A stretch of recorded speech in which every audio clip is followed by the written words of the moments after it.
George Fatheree III was born in Orange, California, and raised by a single mother who worked as a buyer in the aerospace industry, while she attended night classes to complete her degree. George would carry forward her legacy and work ethic in his own academic and career pursuits, graduating cum laude from Harvard University and obtaining a law degree from Loyola Law School, despite the challenges of being married with a full-time job and 2 children. As George ascended in his career to his current post as a partner at the storied law firm Sidley Austin, he would emerge as a preeminent advocate on legal transactions involving reparative justice and Black empowerment. However, the success of George's work on behalf of the Bruce family would set new precedents on the way to capturing global headlines in 2022.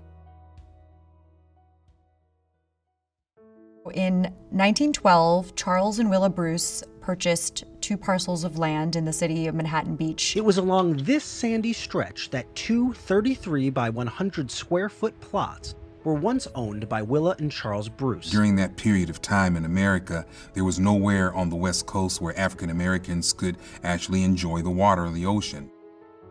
Over the years, the property became a restaurant, a dance hall, so it was a very, very popular place for people to be, and it was very lucrative for the Bruce family, as it turns out. Because of their popularity, they faced violence and threats, a lot of opposition to the growing Black community there in Manhattan Beach. There were attacks by the Ku Klux Klan, a fire was set under the porch of the facility. There were attacks on the various patrons that came there, fights on the beach, tires were slashed. They put in 5-minute no parking signs, so you only had 5 minutes to park there and then you would get a ticket. This didn't happen in Mississippi or Alabama. This was here in Los Angeles County. The Manhattan Beach City Council decided that they were going to use eminent domain to take the property from the Bruce family under the guise that they were going to put a park there. But the land then sat vacant for several decades. At the time, there were very few places that Black families could go and enjoy the ocean, and its loss was devastating. The Bruces took them to court, lost their entire fortune fighting to get their property back. They died destitute. This is a scar that's been on this family for 98 years. Their lives would have been totally different. They would have probably been multimillionaires by now. You actually see the impact of that eminent domain action today in the city of Manhattan Beach. Black residents only make up 1% of the city. There's very little affordable housing.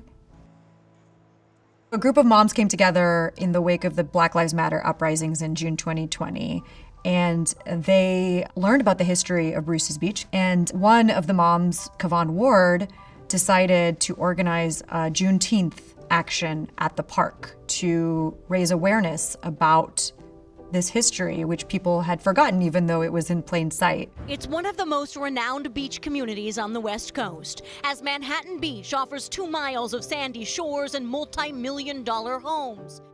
Then someone said that Kavon should reach out to public counsel because we are one of the few civil rights organizations that has land use expertise here in Los Angeles. Public counsel was invaluable to us. They were the first to believe that we could possibly pull this off. When the family came to us, they were very clear about their goals. They wanted to get their land back, and they wanted restitution from the city of Manhattan Beach for economic losses that had happened. Area realtors told us that today, their plots would be worth about $20 million. It was very clear we were going to need a range of skill sets in order to help the Bruce family. We turned to Kirkland & Ellis because that is a firm that always brings their resources to the table. The next step was, in order to ensure that the property was rightfully returned and in a manner that could not be later challenged. And that's when we turned to George Fatheree. What was very powerful and fulfilling for me, especially as a Black lawyer, was this was an opportunity to really marry my personal values and commitments with the skills, training, experiences, not only that I've got, but to leverage the platform of my law firm. There was this collective voicing that said, I don't care what else is on my plate. We must come to the aid of the Bruce family. We have to make this right. We have to get this property back to them. The Bruce family was robbed of their land. They were robbed of their business. They were robbed of their legacy, but most importantly, they were robbed of their dignity. Today, the county announced it plans to give it back. The county isn't gifting anyone anything. The county is returning property that was inappropriately taken. The day of the public ceremony where the county was officially returning the property to the family, I'll never forget the experience of being there and having the deed returned. This was a case with no precedent. And what I'm excited about, what I'm proud about, is now we've done it. Now people don't have the excuse of, that's never been done before, we can't do it. The Bruce story is not unique. Justice has been a long time coming. I hope that it can be a blueprint for the future. There's a way to work in this system and to fight this system and to get results. I feel empowered right now. We're the first black family in America to ever get land returned to us that was taken in that manner. So it's an historical moment, and we have the blueprint on how to get it done now.